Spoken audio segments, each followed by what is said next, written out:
કરીએ, ભાવનગર મહાનગરપાલિકા કચેરી ખાતે સાધારણ સભા યોજાઈ। મહાનગરપાલિકાના મેયર સહિતના તમામ નગરસેવકોની ઉપસ્થિતિમાં દર મહિને સાધારણ સભા યોજાય છે।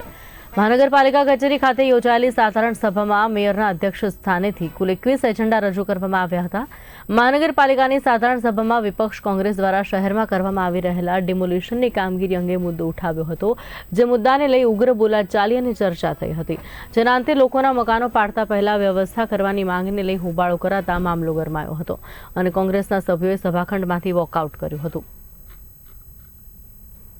આજે ભાવનગર મહાનગરપાલિકાની સામાન્ય સભામાં વંદે માતરમના ગાન સાથે સભાનું કાર્ય શરૂ કર્યા પછી તારીખ 18-10-2025ની કાર્ય થઈ હોય તેની કાર્યવાહીની ચર્ચા કરવા માટે, બહાર રાખવા માટે મેં જાહેરાત કરી। ત્યારથી જ તે વિરોધ પક્ષના ભરતભાઈ બુધેલિયા, જે ખૂબ જ સિનિયર સભ્ય હોવા છતાં, પોતાને સંપૂર્ણ જ્ઞાન હોવા છતાં બીજા મુદ્દા ઉપર ચર્ચા કરવા લાગ્યા।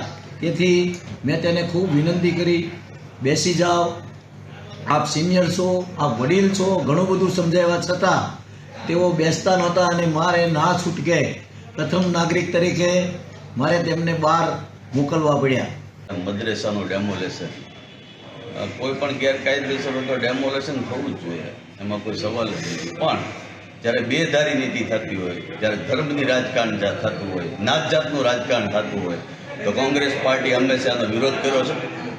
કોઈ પણ ધર્મ કે કોઈ પણ નાત જાતિ આખરે તો ભારતનો નાગરિક છે। ત્યારે બોર તળાવનો આપશો મીડિયા મિત્રો અને ભાવનગરની પ્રજા પણ જાણે છે। વર્ષોથી આ પ્રશ્ન શાસક પક્ષના નગરસેવકોએ પણ ઉઠાવેલો છે અને ખૂબ જ ભાવનગરની પ્રજામાં આ હાઇલાઇટ પ્રશ્ન છે કે આ બોર તળાવનો ન્યાય ક્યારે મળશે, પણ આ લોકોને એ નથી પડી અને માત્ર ને માત્ર એક જ તે ધર્મ ઉપર, એક જ જ્ઞાતિ ઉપર ટાર્ગેટ કરી અને પોતે મોટા મીર માર્યો હોય એવું એક વાતાવરણ પેદા જે કરવા જઈ રહ્યા છે। ચૂંટણી આવે છે ત્યારે આ બાબતને અમે કોંગ્રેસ પાર્ટીના તમામ નગરસેવકો સખત શબ્દમાં વખોડીએ છીએ।